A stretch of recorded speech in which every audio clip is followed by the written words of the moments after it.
Bapak Ibu pensiunan ASN yang kami hormati, kami cintai, dan kami muliakan dimanapun Anda berada, dari ujung Sabang sampai ke Merauke, mohon dengarkan informasi ini baik-baik dengan saksama. Hari ini, tepat pada tanggal 12 Mei 2026, jutaan purna bakti di seluruh pelosok Indonesia sedang berdiri di ambang ketidakpastian, menunggu satu kabar besar yang hingga detik ini masih menjadi tanda tanya besar di benak kita semua. Kabar itu adalah tentang rapel gaji pensiunan 2026. Apakah benar-benar akan cair dalam waktu dekat? Kapan tepatnya dana tersebut akan mendarat di rekening bank Anda? Dan siapa sebenarnya pihak yang paling bertanggung jawab atas segala keterlambatan yang membuat Bapak dan Ibu merasa cemas selama ini? Jika Bapak dan Ibu tidak menyimak penjelasan ini dari awal hingga tetes informasi terakhir, Anda berisiko besar menjadi korban hoax atau informasi palsu yang kini bertebaran luas di grup-grup WhatsApp dan media sosial. Kami tidak ingin Bapak dan Ibu terjebak dalam janji manis yang tidak berdasar. Karena hari ini kami akan membongkar seluruh faktanya secara tuntas, transparan, dan berdasarkan alur birokrasi resmi yang wajib Bapak dan Ibu pahami sebelum tanggal krusial 16 Mei 2026 tiba. Selamat datang kembali di kanal kebanggaan kita semua, tempat di mana suara para pensiunan didengar dan informasi divalidasi dengan hati. Hari ini, 12 Mei 2026, kami hadir bukan sekedar untuk memberikan tontonan, melainkan membawa misi penting mengenai hak-hak Bapak dan Ibu sekalian. Ini bukan lagi soal kabar burung atau sekedar wacana di meja rapat. Ini menyangkut uang yang merupakan tetes keringat pengabdian Anda selama berpuluh-puluh tahun. Ini menyangkut martabat dan kesejahteraan masa tua Anda setelah sekian lama mendedikasikan hidup, tenaga, dan pikiran untuk kemajuan bangsa dan negara tercinta, Republik Indonesia. Sebelum kita melangkah lebih jauh ke dalam inti pembahasan yang sangat mendalam ini, kami ingin menyapa dan bertanya langsung ke lubuk hati Bapak dan Ibu sekalian. Sudah berapa lama Bapak dan Ibu terjaga di malam hari hanya untuk memikirkan kapan kepastian soal rapel dan kenaikan gaji pensiunan tahun 2026 ini akan terwujud? Sudah berapa banyak pesan berantai yang masuk ke ponsel Anda, memberikan harapan palsu bahwa dana akan cair besok, lusa, atau minggu depan, namun kenyataannya saldo di rekening masih tetap sama. Kami tahu rasa lelah itu nyata. Kami tahu kebingungan itu mendalam. Jika Anda sudah jenuh dengan simpang siur informasi, maka Anda saat ini sedang berada di tempat yang paling tepat, karena kami akan membedah semuanya tanpa ada satupun hal yang ditutupi. Mari kita mulai dengan memotret kondisi terkini secara objektif pertanggal 12 Mei 2026. Saat ini, pembahasan mengenai rapel dan penyesuaian gaji pensiunan ASN sedang berada di fase yang sangat intensif di tingkat pemerintah pusat, khususnya di kementerian-kementerian terkait. Kami memahami sepenuhnya bahwa banyak dari Bapak dan Ibu yang sudah menaruh harapan setinggi langit agar sebelum pertengahan bulan Mei ini, dana rapel tersebut sudah bisa dinikmati untuk memenuhi berbagai kebutuhan mendesak. Namun, realitas yang ada di lapangan menunjukkan bahwa proses administrasi resmi yang menjadi syarat mutlak pencairan tersebut belum sepenuhnya mencapai garis finish. Kami di sini bukan untuk menambah beban kekecewaan Bapak dan Ibu. Justru sebaliknya, kehadiran kami adalah untuk memastikan Bapak dan Ibu memiliki pemahaman yang logis dan kuat tentang mengapa uang tersebut tidak bisa langsung cair begitu saja, seperti membalikan telapak tangan. Ada sistem besar yang bekerja, dan sistem inilah yang harus kita telusuri bersama agar kita tidak mudah diprovokasi oleh pihak-pihak yang ingin memancinti air keruh. Kita harus bicara jujur mengenai satu lembaga yang namanya selalu menjadi pusat perhatian, yaitu PT Taspen. Banyak sekali Bapak dan Ibu pensiunan yang meluapkan rasa kecewa, bahkan kemarahan kepada lembaga ini. Pertanyaan yang paling sering muncul adalah, kenapa Taspen pelit? Atau, apakah Taspen sengaja menahan uang kami untuk mendapatkan keuntungan bunga? Bapak dan Ibu yang kami sayangi, mari kita luruskan persepsi ini agar tidak terjadi fitnah di antara kita. Penting untuk diingat bahwa PT Taspen bukanlah lembaga pembuat kebijakan. Taspen tidak memiliki kewenangan sedikit pun untuk memutuskan apakah gaji pensiun naik atau tetap. Mereka juga tidak punya kuasa untuk menentukan persentase kenaikan tersebut. Dalam rantai birokrasi negara, posisi Taspen hanyalah sebagai pelaksana teknis atau juru bayar. Artinya, mereka baru bisa memencet tombol transfer setelah ada perintah resmi dari pemerintah, lengkap dengan payung hukum yang sah dan dana yang sudah diturunkan dari kas negara. Mari kita gunakan analogi sederhana agar lebih mudah dibayangkan. Bayangkan PT Taspen itu seperti seorang kasir di sebuah bank besar. Kasir tersebut sudah duduk manis di balik loket sejak pagi buta. Komputernya sudah menyala, data Bapak dan Ibu sebagai nasabah sudah terpampang di layar, dan tumpukan uang tunai sebenarnya sudah tersimpan aman di dalam berangkas di belakangnya. Namun, si kasir ini tidak akan pernah berani memberikan Rp1 pun kepada nasabah manapun jika manajer bank belum memberikan kunci atau perintah tertulis untuk memulai transaksi. Jika si kasir memberikan uang tanpa perintah, dia akan melanggar aturan dan bisa dikenai sanksi berat. Demikian pula dengan Taspen. Mereka sudah siap secara infrastruktur. Data jutaan pensiunan sudah divalidasi. Sistem teknologi informasi mereka sudah dalam posisi siaga tempur. Namun mereka tetap harus menunggu lampu hijau dari pemerintah pusat, dalam hal ini Kementerian Keuangan dan Presiden. Jadi, menyalakan Taspen saat lampu hijau belum menyala adalah sebuah kekeliruan yang hanya akan menambah stres Bapak dan Ibu sendiri. Lalu, apa yang sebenarnya kita tunggu? Apa saja syarat yang harus terpenuhi agar lampu hijau itu akhirnya menyala dan dana rapel bisa mengalir deras ke rekening Bapak dan Ibu? Ada 3 pilar besar atau 3 rantai prosedur yang tidak boleh terputus satupun. Jika salah satu rantai ini belum terkunci, maka proses pencairan otomatis akan tertahan. Rantai pertama adalah penerbitan peraturan pemerintah atau PP. Di negara hukum seperti Indonesia, segala sesuatu yang berkaitan dengan pengeluaran uang negara harus memiliki dasar hukum yang kuat. PP inilah yang menjadi kitab suci bagi Taspen untuk bergerak. Dalam PP tersebut akan tertulis secara detail siapa saja golongan yang berhak, berapa persisnya angka kenaikannya, dan sejak tanggal berapa aturan itu berlaku secara surut. Tanpa adanya PP yang ditandatangani oleh Presiden, tidak ada menteri atau direktur manapun yang berani mengeluarkan uang negara. Oleh karena itu, jika Bapak dan Ibu mendengar kabar pencairan, namun belum ada nomor PP yang dirilis resmi oleh Sekretariat Negara, maka dapat dipastikan informasi tersebut hanyalah spekulasi belaka. Rantai kedua yang tidak kalah pentingnya adalah proses harmonisasi anggaran. Bapak dan Ibu perlu menyadari bahwa kita sedang membicarakan jumlah penerima manfaat yang sangat masif, mencapai jutaan jiwa. Mengurus 1 atau 2 orang mungkin mudah, tapi mengurus jutaan pensiunan dari ujung barat hingga ujung timur memerlukan perhitungan yang super teliti. Pemerintah melalui kementerian terkait harus memastikan bahwa dana yang dibutuhkan tersedia di dalam kas negara dan tidak akan menciptakan lubang atau defisit yang membahayakan APBN 2026. Ini adalah bentuk tanggung jawab fiskal agar ekonomi negara tetap stabil. Di tengah situasi ekonomi dunia yang sedang bergejolak, pemerintah harus menghitung dengan cermat setiap rupiah yang keluar. Niat baik untuk menyejahterakan pensiunan tentu ada, namun niat baik tersebut harus selaras dengan ketersediaan uang tunai di kas negara. Proses sinkronisasi antara aturan di atas kertas dengan ketersediaan uang di bank sentral inilah yang seringkali memakan waktu lebih lama dari yang kita harapkan.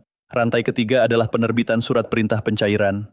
Setelah PP terbit dan anggaran sudah dipastikan siap, barulah birokrasi terakhir diselesaikan, yaitu instruksi resmi kepada Taspen. Surat inilah yang menjadi kunci pembuka berangkas. Begitu surat ini diterima oleh direksi Taspen, biasanya proses transfer ke rekening Bapak dan Ibu hanya tinggal menunggu hitungan hari kerja saja. Jadi, urutannya sudah sangat baku. PP harus ada, uangnya harus siap, barulah perintah bayar keluar. Ketiga hal ini adalah satu kesatuan yang utuh. Tidak mungkin rapel dibayarkan hanya karena sebuah video menjadi viral atau karena banyaknya tekanan di media sosial. Negara memiliki tata kelola yang harus dihormati agar tidak terjadi kekacauan di kemudian hari. Satu pertanyaan yang seringkali membuat Bapak dan Ibu merasa cemas di malam hari adalah soal hangusnya HAT. Banyak yang bertanya, jika pencairan baru dilakukan di bulan Mei atau Juni, padahal kenaikannya seharusnya sejak Januari, apakah uang dari bulan Januari sampai April itu akan hilang? Bapak dan Ibu, mohon tenang dan tarik napas dalam-dalam. Kami membawa kabar baik untuk poin ini. Dalam sejarah kebijakan keuangan negara, jika sebuah kenaikan gaji ditetapkan berlaku sejak tanggal tertentu, maka hak Bapak dan Ibu tidak akan pernah hilang. Selisih kekurangan bayar dari bulan-bulan sebelumnya akan diakumulasikan dan dibayarkan secara penuh dalam bentuk rapel. Jadi, meskipun dana tersebut baru mendarat di rekening Anda pada bulan depan, nominal yang Anda terima akan mencakup seluruh kekurangan dari bulan-bulan sebelumnya sejak kebijakan itu dinyatakan berlaku. Pemerintah tidak akan mengambil hak Anda. Uang itu tetap milik Anda, hanya saja saat ini sedang dalam proses antrean birokrasi untuk sampai ke tangan yang berhak. Namun, di tengah penantian ini, kami harus memberikan peringatan keras. Harapan yang besar seringkali dimanfaatkan oleh orang-orang jahat yang tidak memiliki hati nurani. Kami sangat mengkhawatirkan maraknya aksi penipuan yang mengatasnamakan rapel pensiun. Modusnya sangat beragam dan semakin canggih. Ada oknum yang menelpon atau mengirim pesan singkat, mengaku-ngaku sebagai pegawai pemerintah atau staf khusus Taspen. Mereka akan berbicara dengan sangat sopan, meyakinkan Bapak dan Ibu bahwa dana rapel sudah siap cair, namun ada sedikit kendala data yang harus diperbaiki. Mereka kemudian akan meminta nomor rekening, foto KTP, atau yang paling berbahaya, meminta kode OTP yang masuk ke ponsel Bapak dan Ibu. Kami tegaskan sekali lagi dengan suara lantang, jangan pernah memberikan data tersebut kepada siapapun. Pemerintah dan Taspen tidak pernah meminta data pribadi yang bersifat rahasia melalui telepon atau WhatsApp untuk proses pencairan. Semua data Bapak dan Ibu sudah ada di sistem mereka secara otomatis. Jika ada yang meminta uang administrasi atau meminta data pribadi dengan imbalan pencairan cepat, itu adalah 100% penipuan. Jangan biarkan masa tua Anda dirusak oleh para kriminal ini. Selain itu, kami juga ingin mengajak Bapak dan Ibu untuk menjadi pemirsa yang cerdas. Di zaman sekarang, siapa saja bisa membuat video atau tulisan di internet. Banyak sekali pihak yang sengaja membuat judul yang bombastis dan menakut-nakuti hanya demi mendapatkan penonton. Mereka seringkali memotong-motong pernyataan pejabat sehingga maknanya menjadi melenceng. Oleh karena itu, sebelum Bapak dan Ibu menyebarkan sebuah kabar ke grup keluarga atau rekan sejawat, pastikan dulu kebenarannya. Carilah pengumuman resmi dari kanal-kanal pemerintah. Jika belum ada pernyataan resmi, lebih baik kita tetap tenang dan tidak ikut menyebarkan kecemasan. Mari kita jaga lingkungan digital kita agar tetap sehat dan tidak dipenuhi oleh kabar burung yang menyesatkan. Sembari kita semua menunggu kepastian mengenai nasib dana rapel ini, ada baiknya kita juga melirik perkembangan pembangunan bangsa yang sedang gencar dilakukan oleh pemerintah. Belum lama ini, Presiden kita tercinta melakukan kunjungan kerja yang sangat penting ke wilayah Gorontalo. Di sana, beliau meresmikan sebuah proyek percontohan yang dinamakan Kampung Nelayan Merah Putih. Ini bukan sekadar pembangunan fisik, melainkan bagian dari visi besar untuk mengangkat derajat ekonomi rakyat kecil, khususnya para nelayan. Pemerintah menargetkan untuk membangun tidak kurang dari 1.386 kampung nelayan serupa di seluruh Indonesia pada tahun ini.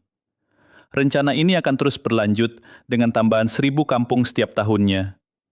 Fasilitas yang dibangun sangat lengkap, mulai dari pabrik es agar ikan hasil tangkapan tidak busuk, gudang pendingin raksasa, hingga tempat pengolahan ikan yang modern. Bahkan, pemerintah juga berencana membagikan lebih dari 1.500 unit kapal ikan baru melalui koperasi-koperasi nelayan. Ini adalah wujud nyata dari konsep ekonomi biru, di mana laut kita yang luas harus bisa memberikan kemakmuran bagi rakyatnya sendiri. Tidak hanya di sektor perikanan, perhatian pemerintah juga menyentuh sektor pendidikan dan gizi anak-anak kita. Program Makan Bergizi Gratis atau MBG kini sedang diperluas secara masif. Di daerah-daerah seperti Gorontalo, program ini sudah mulai dirasakan manfaatnya oleh para siswa di sekolah-sekolah, meskipun kita akui masih ada beberapa titik yang belum terjangkau sepenuhnya. Targetnya sangat jelas, sebelum tahun 2026 berakhir, seluruh anak sekolah yang membutuhkan asupan gizi tambahan akan terlayani. Selain itu, ada program revolusioner bernama Layar Pintar. Pemerintah ingin setiap ruang kelas di Indonesia dilengkapi dengan teknologi digital yang mumpuni. Tahun ini, setiap sekolah ditargetkan mendapatkan tambahan 3 layar pintar. Bayangkan, anak-anak dan cucu-cucu kita kelak belajar dengan fasilitas teknologi yang tidak kalah dengan negara-negara maju. Inilah investasi jangka panjang untuk masa depan bangsa yang sedang diperjuangkan di tengah berbagai tantangan yang ada. Kembali ke persoalan utama kita mengenai rapel dan gaji pensiunan, kami ingin merangkum kembali agar Bapak dan Ibu memiliki pegangan yang kuat saat berbicara dengan orang lain. Poin pertama, isu kenaikan gaji ini adalah nyata dan sedang diperjuangkan, bukan sekadar imajinasi. Poin kedua, segala sesuatunya bergantung pada penerbitan PP yang sah sebagai payung hukum. Poin ketiga, ketersediaan anggaran di kas negara harus selaras dengan aturan yang ada. Poin keempat, Taspen adalah mitra kita, bukan musuh kita. Mereka hanyalah pelaksana perintah. Poin kelima, jika aturan sudah sah, uang rapel tidak akan hangus dan tetap menjadi hak milik Bapak dan Ibu sepenuhnya. Poin keenam, kewaspadaan terhadap penipuan harus ditingkatkan berkali-kali lipat. Dan poin ketujuh, kita semua berharap ada kepastian hitam di atas putih sebelum tanggal 16 Mei 2026 ini. Bapak dan Ibu yang kami muliakan, kami sangat menyadari bahwa bagi Anda, dana rapel ini bukan sekedar angka-angka di layar ATM. Uang tersebut adalah harapan. Ada di antara Bapak dan Ibu yang sudah merencanakan uang itu untuk biaya pengobatan rutin yang tidak murah. Ada yang ingin menggunakannya untuk memperbaiki bagian rumah yang bocor agar bisa tidur lebih nyenyak. Ada yang ingin membantu biaya sekolah cucu-cucunya sebagai bentuk kasih sayang kakek dan nenek. Bahkan, ada yang sekedar ingin merasa tenang karena memiliki cadangan dana di hari tua. Kami memahami itu semua. Para pensiunan adalah fondasi dari birokrasi negara ini. Anda adalah guru-guru yang pernah mendidik generasi pemimpin bangsa. Anda adalah perawat dan dokter yang pernah menyembuhkan ribuan orang. Anda adalah polisi dan tentara yang menjaga keamanan lingkungan kita. Anda adalah pegawai administratif yang memastikan pelayanan publik tetap berjalan. Pengabdian Anda selama puluhan tahun adalah jasa yang tidak akan pernah bisa dinilai dengan uang semata. Oleh karena itu, adalah kewajiban bagi pemerintah untuk memberikan penghargaan terbaik bagi Bapak dan Ibu sekalian. Kami di sini akan terus mengawal informasi ini setiap hari. Kami akan terus memantau setiap perkembangan dari istana, dari kementerian, hingga dari kantor pusat Taspen. Kami berjanji akan menjadi mata dan telinga bagi Bapak dan Ibu, agar tidak ada satupun informasi penting yang terlewatkan. Kami mengajak Bapak dan Ibu untuk tetap bersabar sedikit lagi. Mari kita hadapi situasi ini dengan kepala dingin dan hati yang lapang. Jangan biarkan rasa cemas merusak kesehatan Bapak dan Ibu. Tetaplah menjaga pola makan, berolahraga ringan, dan yang paling penting, tetaplah berdoa agar segala urusan birokrasi ini dilancarkan oleh Tuhan Yang Maha Esa. Sebelum kami mengakhiri penjelasan panjang ini, kami ingin menyampaikan sebuah pesan penuh hormat kepada seluruh purna bakti ASN dimanapun Anda berada. Anda adalah pahlawan yang sebenarnya. Anda telah melewati berbagai masa sulit dalam sejarah bangsa ini dan tetap teguh menjalankan tugas negara hingga garis finish masa jabatan. Kami sangat berharap pemerintah dapat segera memberikan kepastian yang Anda tunggu sebelum tanggal 16 Mei 2026 tiba, agar masa pensiun Bapak dan Ibu bisa dijalani dengan lebih bermartabat, lebih bahagia, dan tanpa rasa cemas akan hari esok. Kebahagiaan Bapak dan Ibu adalah kebahagiaan kami juga. Kesejahteraan Bapak dan Ibu adalah cerminan dari kemajuan bangsa ini. Terima kasih karena Bapak dan Ibu sudah bersedia meluangkan waktu yang sangat berharga untuk menonton dan menyimak video ini hingga selesai tanpa terputus. Jika Bapak dan Ibu merasa informasi yang kami sampaikan ini memberikan manfaat, memberikan ketenangan, atau memberikan pencerahan, kami mohon bantuan Bapak dan Ibu untuk membagikan video ini kepada sesama pensiunan. Bagikan di grup-grup alumni, bagikan kepada keluarga, atau beritahukan kepada tetangga yang mungkin juga sedang menunggu kabar ini. Dengan berbagi informasi yang benar, kita sedang bersama-sama melawan penyebaran berita palsu. Jangan lupa untuk menekan tombol jempol ke atas sebagai bentuk dukungan kepada kami, dan pastikan Anda sudah berlangganan, serta mengaktifkan lonceng notifikasi agar setiap kali ada update terbaru mengenai pencairan rapel, Bapak dan Ibu adalah orang pertama yang mengetahuinya. Kami akan terus hadir untuk Anda. Sampai jumpa di pembaruan informasi selanjutnya yang kami harapkan membawa kabar gembira bagi kita semua. Tetap semangat, tetap sehat, dan salam hormat dari kami untuk seluruh keluarga di rumah. Wassalamualaikum warahmatullahi wabarakatuh.